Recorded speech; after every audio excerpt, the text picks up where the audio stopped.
Vivi l'arte con nuove emozioni. Umbria, cuore verde d'Italia.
Welcome to the panel on what's next for the business of news.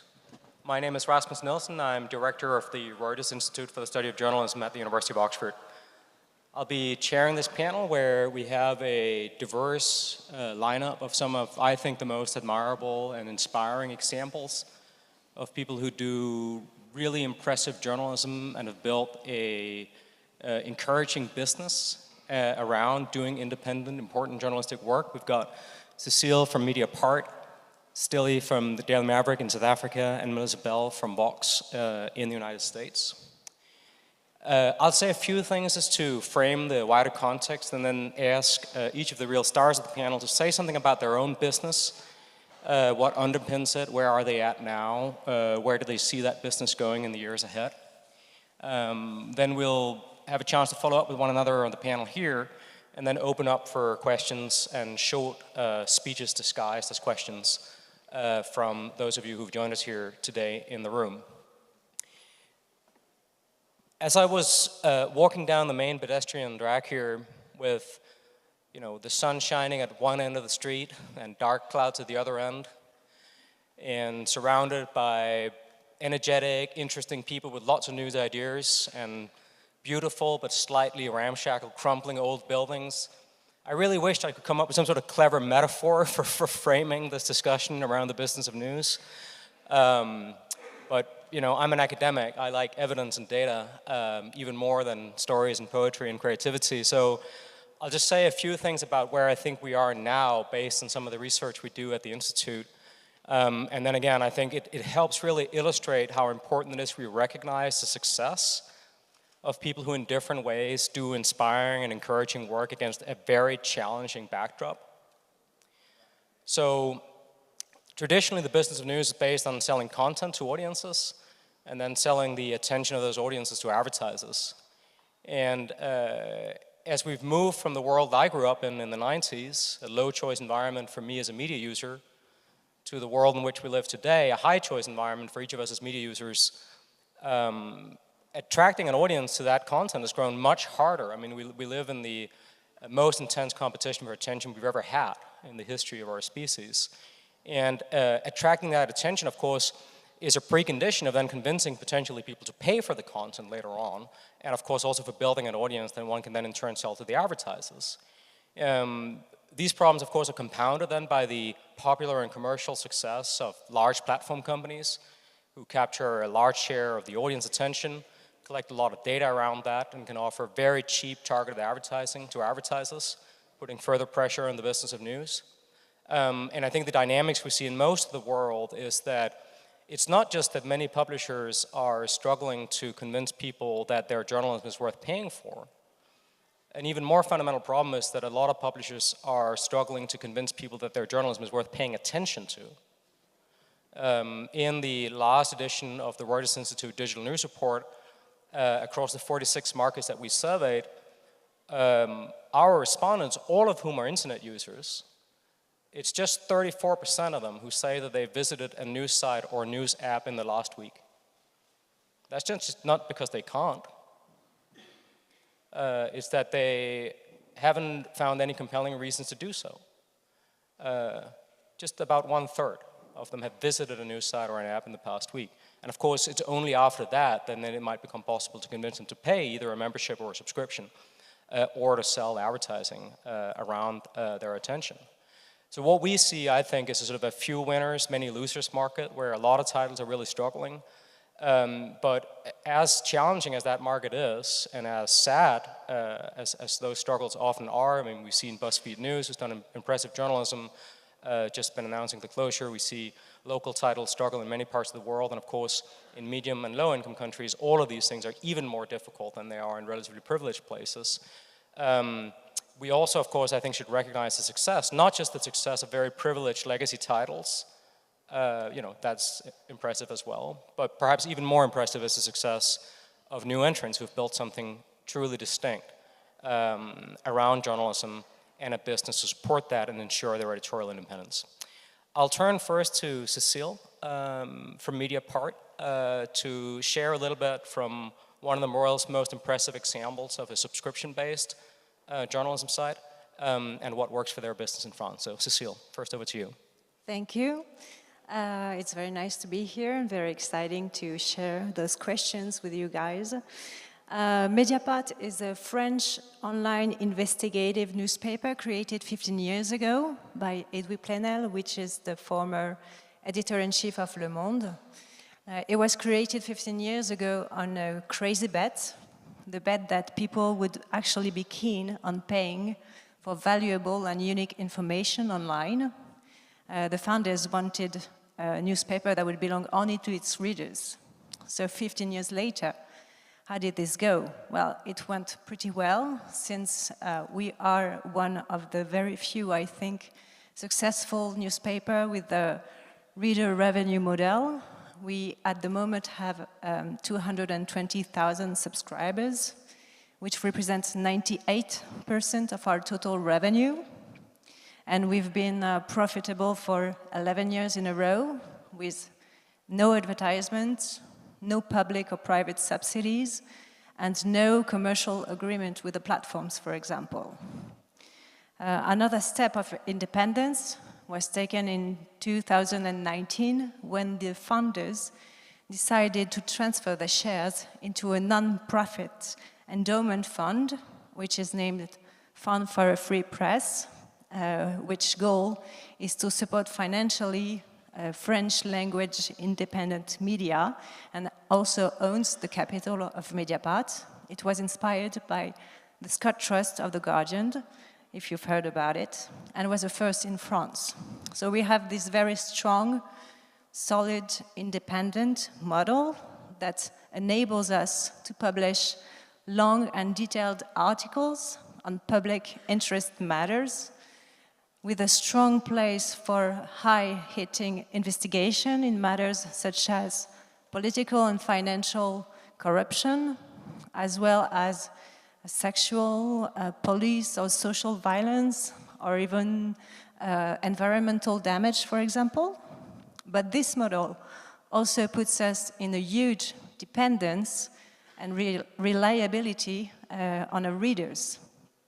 So with the actual context, the very high inflation, the new ways of information through platforms, for example, news avoidance, news fatigue, etc., etc. We've been wondering, and we still are wondering, if our model is sustainable in time. So as we speak, as for now, our main patterns concerning finances are still based on reader revenue. So what does this mean concretely? It means, first of all, we have to keep our readers, right?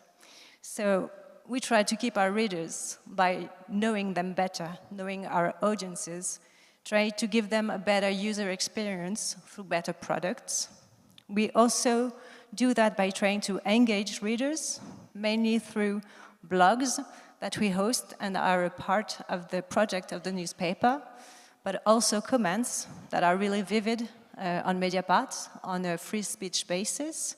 And we also organize on a regular basis events so that the team can meet the people and the public can meet the team as well.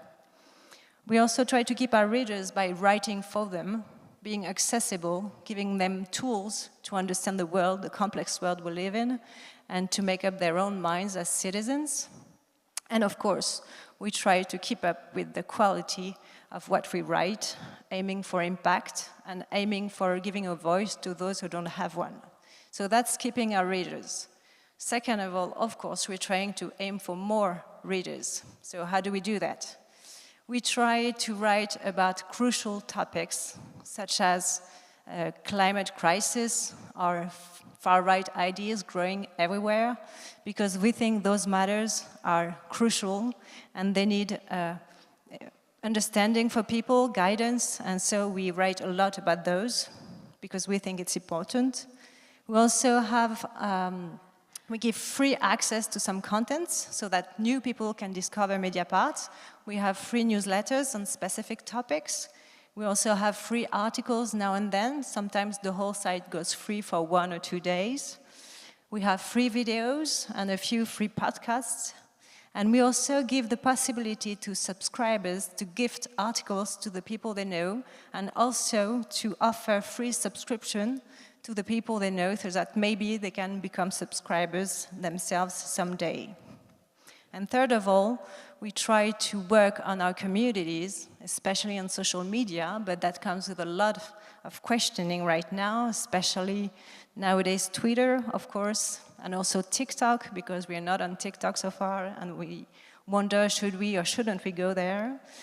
We went on Twitch to try to touch a younger audience on a weekly show that we host, and that a young audience get a chance to meet the team and ask people and understand better the work that we do. And third of all, we are trying to experiment a few new types of revenues, such as B2B subscriptions, that is not very developed right now in Mediapart, also donation on specific projects, and also partnerships on documentaries or books that we sell, but this is really marginal in the total revenue of Mediapart. So far so good, right? But what if? What if reader revenue just crashes in the next few years? What's plan B for us? That leads us to the third step of independence that we are working on right now, which is financial reserve in case we need to take U-turn in the next few years, and we want to rely on ourselves because we value our independence so much. So whether it's because the far right wins the next presidential election and forbids the newspaper, or whether it's because we need to invent a whole new model to keep on doing the journalism that we value so much. So these are very challenging times, and no one really knows what's next on the business, I think. But in Mediapart, we want to be ready, and we want to keep our minds open, and that's why being here on this panel and in Perugia in general is so precious and inspiring, so thanks for having us. Thanks so much for being part of this, Cécile. It's a real inspiration, not just a profitable and growing business based on your readers, but also, as you clearly outlined, an organization that is making money off of doing investigative journalism while standing out, I think, quite clearly from other media in France, a country, of course, in which not just large US technology companies, but also the state and diversified industrial conglomerates play quite a large role in the media sector. So I think really interesting and impressive model. We put together this panel recognizing that it's not like there is sort of a single way to make this work or a single sort of one-size-fits-all model for this. So we've got a range of different ways in which people have made things work for their organization, their editorial ambitions. So I want to turn next to you, Styli, to share with the people who have come today, either here in the room or online, some of what works for you at the Daily Maverick in South Africa and where you see your business going next. Yeah, thanks, Rasmus. I think part of the problem that the media industry has struggled with in the digital age, and why sustainability has been, the biggest issue for our industry in the last decade or so, has been that the cookie-cutter model of generating revenue is dead. And in the digital space, you have to work out what bespoke, customized model and revenue strategies you have to figure out for yourself. Based on the environment that you're in, the political environment, the competitive environment, the economic, and the resources that you have available to you. And I think that challenge has added to the disruption that we felt, because for the first time in a long time, as media leaders, as CEOs, as people in charge of generating enough money to pay people, we've had to be entrepreneurs. And for a long time, the industry has managed to get away with having to think and act entrepreneurially because, we were in oligopolistic environments where we controlled different channels of the media industry. And so I think that has made it harder. We've had to really think about what new skills we need in this digital space and to compete for those skills against some really big, the world's biggest, well-funded, most resourced organizations as well. So I think that's the context in which to frame this problem of sustainability. And we started out as a for-profit startup with 5 people. I say for-profit, we had a profit ambition. I think we still have a profit ambition. But along the way, we had to sort of panel beat this hybrid model into place where a non-profit was started to help us fund our investigative journalism and other forms of journalism that are really hard to fund commercially.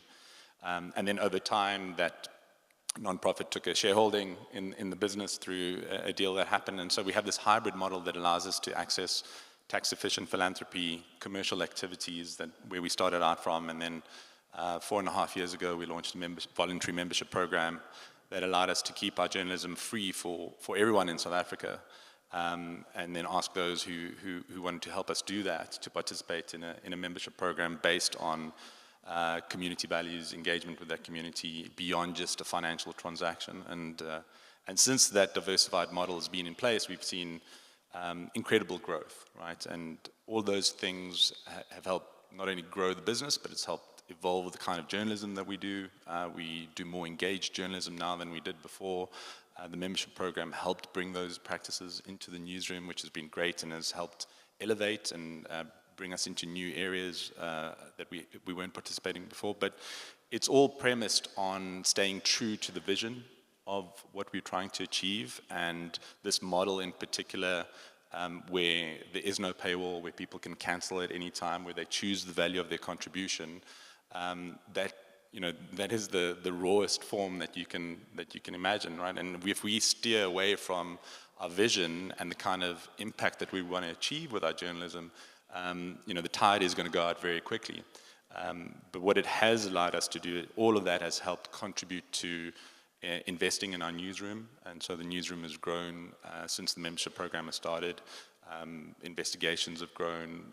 We think more consciously around what journalism is for, what we're trying to achieve, the kind of goals, the kind of impact that we're trying to achieve, and that filters back into our marketing and how we acquire members and why they stay. I think we have the highest retention rate of maybe we must chat about and compare some numbers. I mean, that sounds incredible, but a really high retention rate, which is 3 times the global average of other subscription-based organizations that we've seen. So the sustainability of the organization, the independence and impact of the journalism are tied together. But we like to think that the one follows the other, right? That the success comes from being good at what we do, at the kind of journalism we put out into the world. Thanks, Styli. I'll turn to you next, Melissa. I mean, I think in particular in light of the bad news the last few days, it becomes particularly important to recognize that not all US-based, digital-born news media with an emphasis on reaching a large audience and based on advertising are the same. And media reporters who suggest that really need to speak a little bit more with people in the industry. So, you know, without necessarily talking about other businesses, tell us a bit more about what you feel has worked for Vox in terms of building up a business that I think some are a bit sort of pessimistic about the approach that you've taken and that you have made work for Vox. Sure. Thank you so much for having us. And I lost my voice before this panel, so I apologize for the raspiness of my voice. It turns out you do a lot of talking at conferences, not just on the stage. So with Vox, I think that really with any publication, there are so many different business models that you can go after. I think a reporter in the US, David Plotz, wrote a piece once listing the 80 different ways that you can make money today in journalism. But obviously we see that it's incredibly hard to make money from it. That really was what we started with, was this proposition to look out into the journalism sea and say, what are people not receiving right now? And then the business model came from that. What we came up with was a sense that we wanted to provide explanation. We wanted to help people understand the world around them. We saw 9 years ago, obviously, a lot has changed. A lot more people understand that this is a necessity, but we saw a lot of who, what, when, and where, but not a lot of why. And once we had that idea, we realized that the best way to present that information was in a sort of digital magazine format.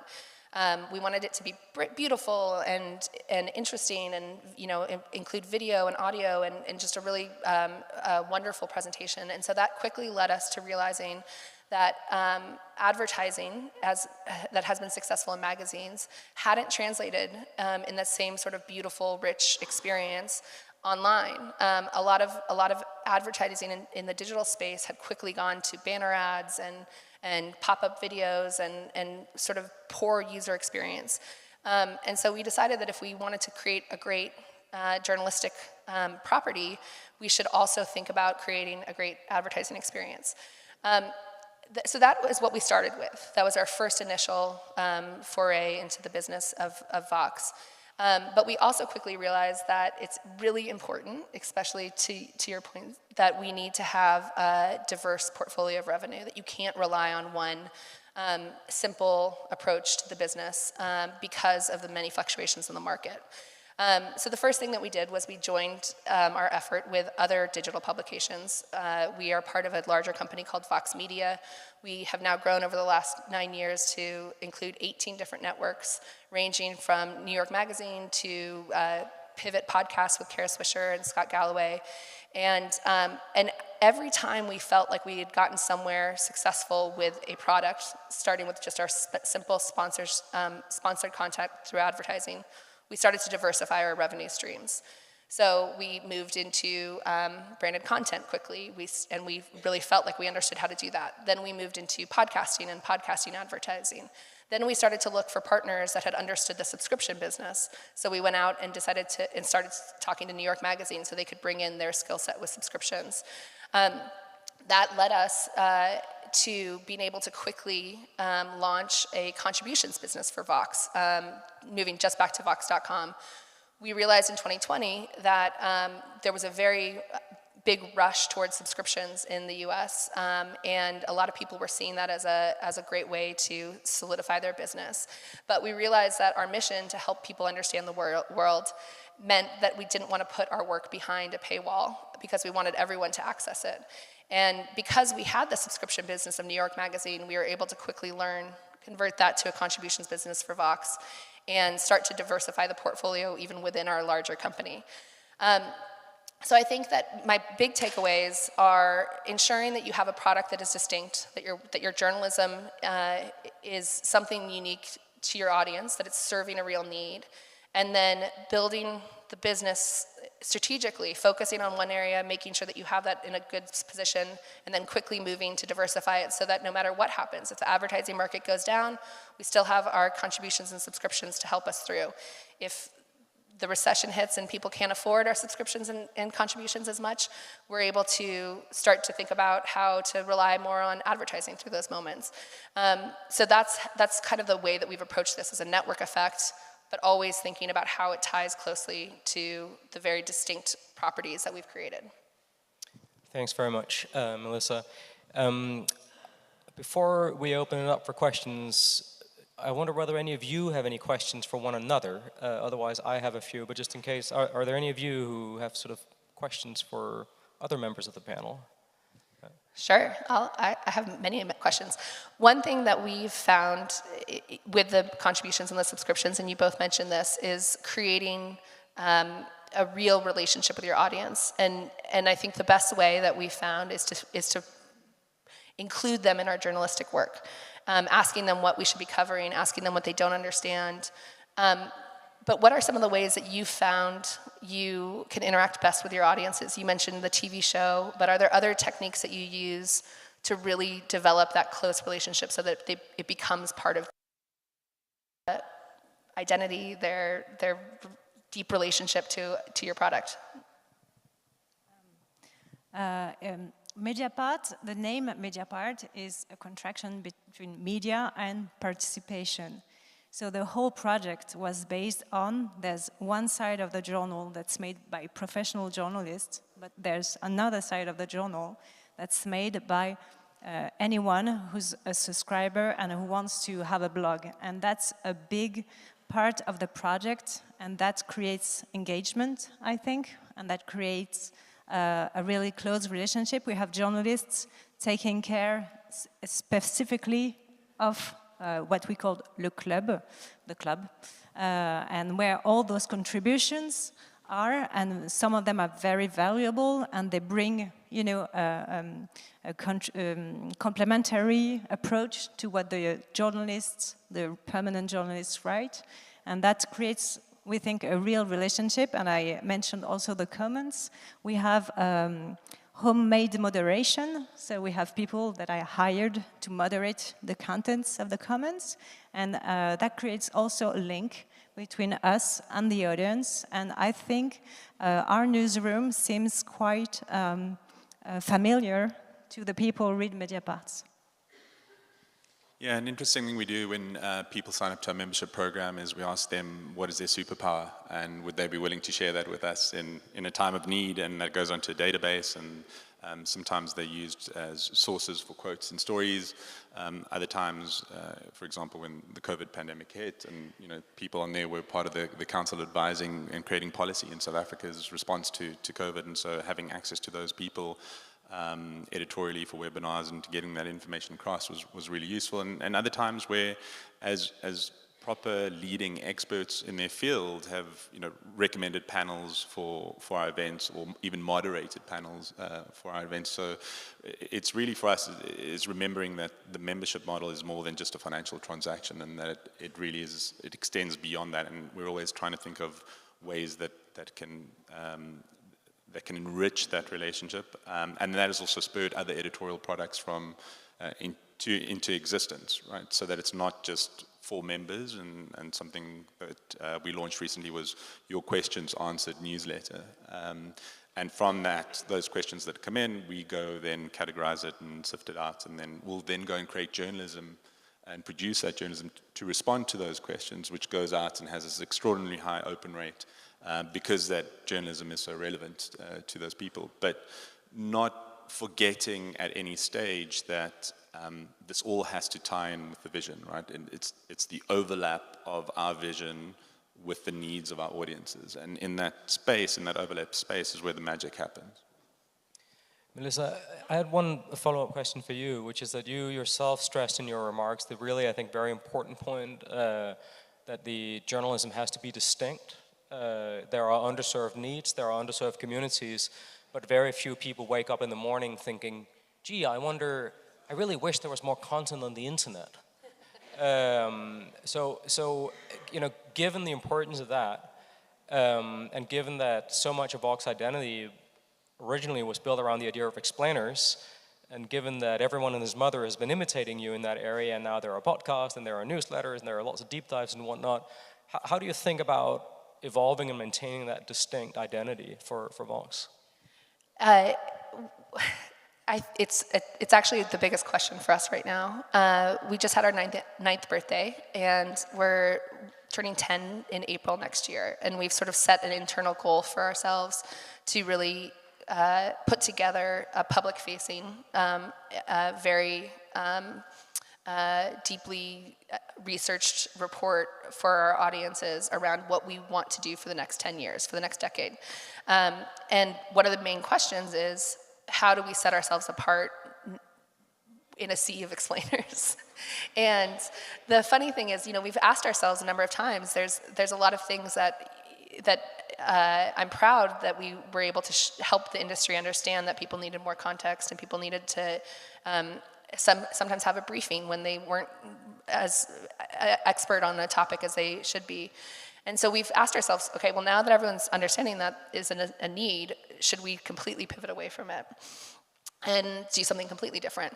But I think that there still is a huge need to do two things. One, I think to give people a break and a space where they aren't feeling inundated by the noise that is everywhere. And to do that in a way that is a friendly voice, that is not always bringing the doom and gloom to the stories, but is a place that you can go, you can learn, you can be informed about a topic, but you don't walk away feeling as if it's just another terrible, devastating day on the internet. And we've always thought this, that it shouldn't, even when we're tackling a very serious subject, we shouldn't take ourselves seriously. We know people want to understand what's difficult out in the world, but they also want to have a little fun. They want to have a little delight. They want their curiosity to be sparked, and we want to provide that even in the toughest of stories. So that's still very clear. And then the second thing is that I think that even though we struggle in the journalism industry, there's so much coverage of the same topics over and over and over again. And you see this when a major event happens somewhere in the world, everyone rushes there, every single news camera flies in, stays there for a few minutes, and then leaves and doesn't come back. And the problem still exists. So a very good example of this, in the United States, we had a major water crisis in a town called Flint, Michigan. And it was a devastating story, and it was covered in the news relentlessly for a month. And then everyone disappeared, and the problem still exists. And it doesn't just exist in Flint, it exists in Pittsburgh, and it exists in Texas, and it exists all over the United States. And yet the coverage has all but disappeared. And so a lot of what we're thinking now is not just how do we explain the news, but how do we really find the topics that are undercovered and necessary for people to really understand, so that they can create solutions for themselves and their communities, in their homes. And how do we do the explanation of those topics that are undercovered and yet everywhere, and deeply impacting people everywhere. So those two things, I think, still exist and are still a place for us to provide the explanation that's necessary. Thanks, Melissa. If you have questions, now is a good time to start sort of thinking about them, but I'll ask one more of Cécile while people collect their thoughts. And then if time permits, towards the end, I'll return to a challenge that Styli put to all of us outside as we were plotting this panel. But as people prepare their questions, Cécile, both Melissa and Styli has talked about how they think about the importance of, while maintaining the sustainability of their newsroom and including an element of reader revenue into that, also not wanting to put too many things behind quote-unquote paywalls in a world where many media cater to the needs of people like me, who are affluent, highly educated, very interested, but lots of other people aren't necessarily willing to pay the way I do for some of the news that I consume. And you alluded to this in how you described your work at Mediapart, but can you say a little bit more about how you think about this at Mediapart, the balance between what people have to pay for and what you give them without them paying for it? Okay, so first of all, I need to mention that we also have a lower price for people with less money, because we want to be accessible to many people, and that's something really important for us. So we count on people who have money to pay the regular price, but we also have like 17 to 20% of our subscribers that pay €5 a month to access our contents. So that's a way we try to be accessible to the majority. And as for the free contents, we are in a reflection about this, because we want as many people as possible to read what we have to write, what we write, because we think it's important, of course. But at the same time, we rely on subscriptions so much that we can't go too far. So we're trying to balance between free contents and video. A lot of videos are free. We created a daily show that is called Alert Libre, which was accessible to anyone on our YouTube channel. And that was a big hit for young people. Young people discovered Mediapart through this. So we're trying to find the right balance, but we're not sure of anything. Like, we think about it and question, just like everyone else, I guess. We question everything all the time. But we really want the most people to know about what we have to write about. Thank you. If you have questions, please raise your hand. If you feel comfortable doing so, please identify yourself, your name, where you work, but if you don't feel comfortable doing so, that's fine as well. I will do what I can to get as diverse a range of different questioners as I possibly can. I can't see everybody, but I don't necessarily take people in the order in which they raise their hands. Apologies in advance for that. So I think there was a question there, and there's a mic, so please. Hi, thank you very much. My name is Laura Moore. I work for Deutsche Welle Academy, which is Germany's biggest organization for media development. And the question of what's next for the business of news is something that we ask ourselves. And with our partners, we work in around 60 countries around the world. Not countries like the US or France, but very much more developing and transitional countries. Thank you for your inspiring examples. My big question is, are your business models, in your experience or your opinions, business models that also have some sort of chance to work in media markets where the audience is not comparably as rich as in your countries? Thank you. Let's take a few questions and then give the panelists a chance to respond. We'll take a question here in the front row. If I can get a microphone here in the front, please.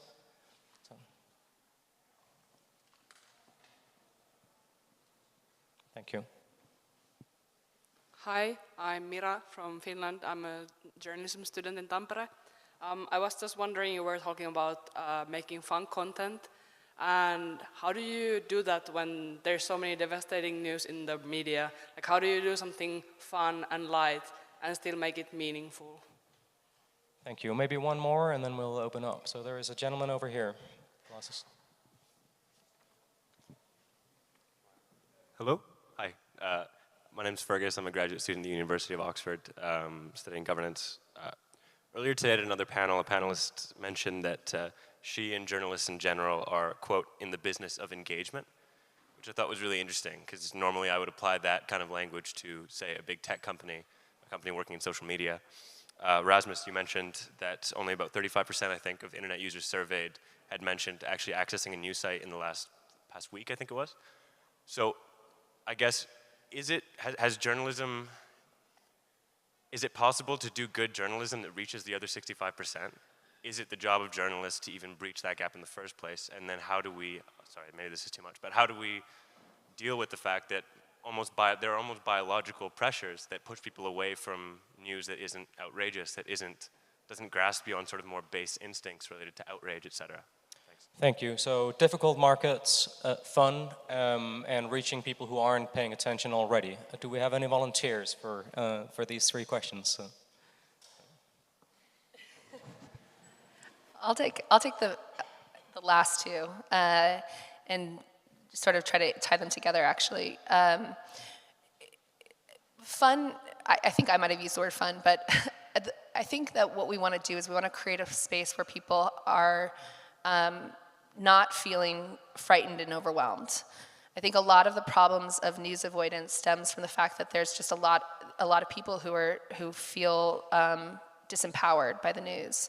They read a terrible story about something that happens. We've never lived in an experience like in no time could you know when an earthquake happens in Asia and a war breaks out in Europe and a car crash happens in your town all at the same time.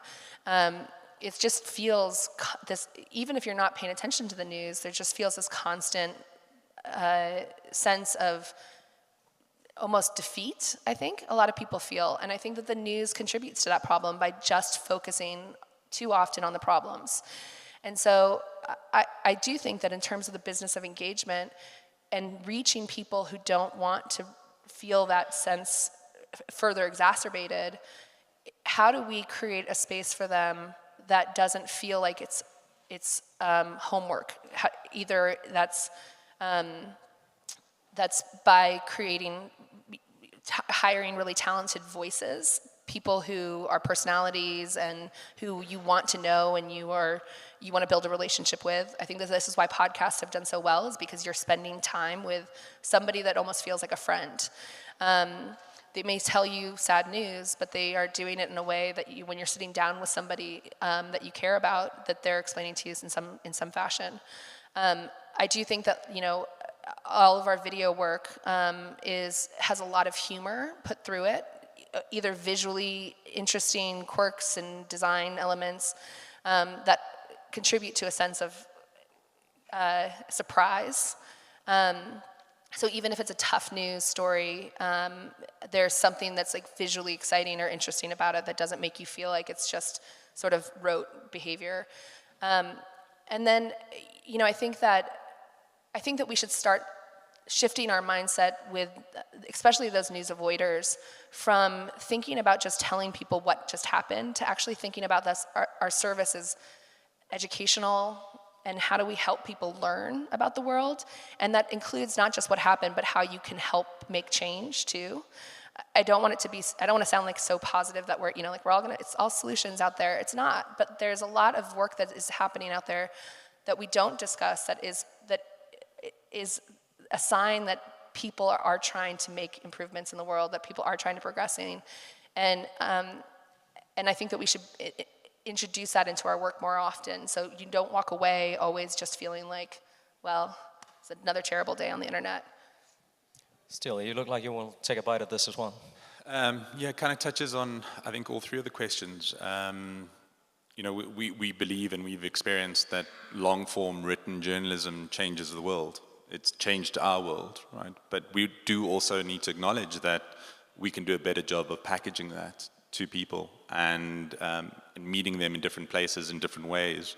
And that's just the unfortunate reality of our jobs now, that we have to think about packaging. We have to think about formats and visual representation and different ways to get that communication across, because people do want to know that stuff. Younger people do want to know that stuff. It's not that they don't want to, just they want to do it, experience it in a different way. And so it's an extra challenge that's part of this Rubik's Cube conundrum that we need to figure out. But we also have to be mindful of not drifting too far away from our vision of what we're trying to achieve in the world. And that speaks to the business models and the revenue strategies that we pursue as well. We constantly talk about avoiding a Daily Maverick soap on a rope scenario, right? It might sell a lot of soap on a rope, but is that really in pursuit of our vision? Will people know more, know better, having used the Daily Maverick soap on a rope? No. So our vision for our editorial ambitions and our business ambitions need to be guided by something. And it applies both to revenue strategies, businesses, formats, and what we choose to cover. And we have to be clear about what it is that journalism is for. Why do we exist as an industry? Why do we exist as an organization? What are we trying to achieve? And if we focus on that and set our goals around that, then we can figure out how to work backwards to make that stuff happen. Cécile, I wonder if I can ask you to share anything in terms of how your networks in parts of Africa that are not always represented at conferences like this, in response to the first question about difficult markets. I mean, I know that you are in contact with journalists in many parts of Africa. Can you say a bit more about how you think about the kind of work that Mediapart does, and whether colleagues elsewhere in the world can build on the things you've achieved in France? Yeah, it's a tough answer, because we think there might be ways to achieve in other places of the world what we achieved, but it's complicated. We have contacts with Africa and journalists in Africa, but we don't have the resources. We're only 130 people in the company, in the journal, and we don't have the resources to develop what we would want to. But we're quite convinced, especially in French-speaking countries in Africa, that our ways of working could be useful to the local journalists, but we haven't developed that so much. It's one of our ideas, one of the many ideas we have, and we haven't had time and resources to develop so far. I also just want to recognize both, the work that you do at Mediapart, but more broadly, events like the one that Ariana and Chris and all the volunteers organize here at the festival, the spirit of sharing, right? I mean, journalism historically is an almost pathologically competitive profession, and the news industry historically has not exactly been known for its generosity or empathy with, with struggling competitors or counterparts elsewhere in the world. So, whatever the question is, I personally believe that, we are all part of the answers, right? And that sort of sharing lessons learned, even if they don't necessarily work everywhere or for everyone, has to be part of the way forward. Speaking in terms of ways forward, I mean, Styli, you put a challenging question to us outside before the four of us, lined up here to do our thing, which is to offer something about where each of us think that the business of news might be 5 years from now. Can I put that to you first, and then turn to Cécile and Melissa next?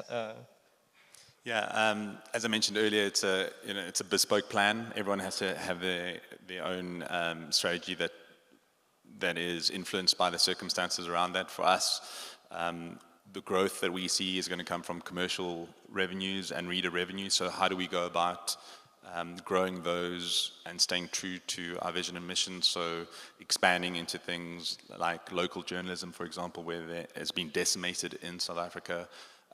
That'll serve a need for society, but it'll also help us drive our membership program even more, move into local advertising and support. Documentaries, books, these all fit in with our vision and fall under the commercial activities. And so as our audience grows at the local level, as we're able to tune into and create stories that are relevant and matter and create impact for people, then that'll help drive those commercial opportunities around that. Thank you. Cécile, how do you think about the near-term future? It's hard to know where we'll be in 5 years, the business of news. Our concern in Mediapart is going to, the size of the platforms and all the resources and all the impact they have on the way people get information, and it's a personal choice, but we don't make commercial agreements with the platforms, even if some others do, because we think globalizing too much information and putting it in the hands of a very few is dangerous. So I really don't know how we'll be in 5 years from now, but we are quite concerned about the growing part of the platforms in the way people get information from. Thanks, Cécile. Melissa. There's so many places that we could go with this. I think I agree with you on the dependency on platforms. I think we haven't even discussed the challenge of AI and what that will do to our industry as well. But I do think, and I feel very inspired by this festival and very grateful to be here, I do think that when I'm around other journalists, people who are trying so hard to continue to do it and persevere even despite a difficult economic climate, even despite real threats to journalist safety, that we need to keep at this, we need to keep trying at this, we need to keep pushing, because it is so necessary for us to help people get the right information.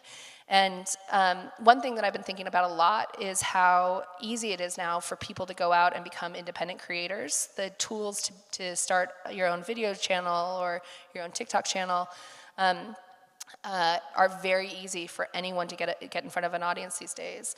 And I think a lot about our responsibility of helping to impart the tradition of deep, generous reporting to a new generation. Because if it's just people out there talking and quickly sharing their opinions and not actually trying to look and surface information for people, put it in context, help people understand what's happening, it's just going to be more and more noisy every single day. And so I hope the next 5 years shows a lot of creativity in our field in helping to think about how we can both help our audiences, but help one another learn and be responsible journalists in this time.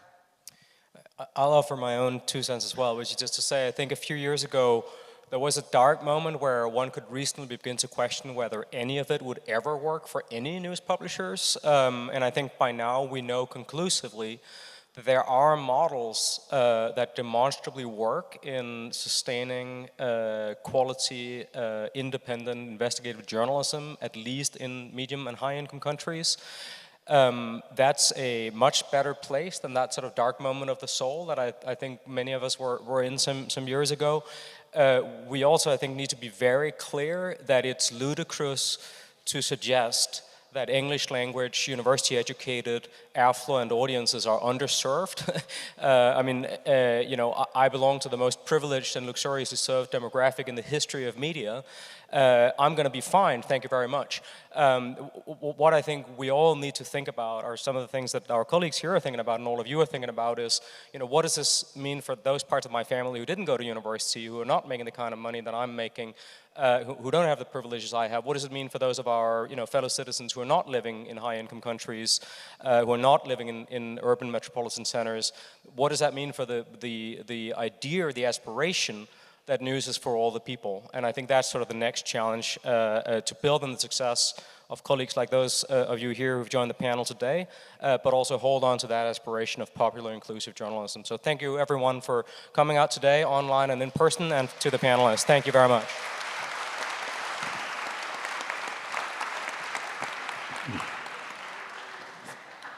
And then I promised the organizers to tell you to please leave the room because the police has to do a security check in here in advance of later events.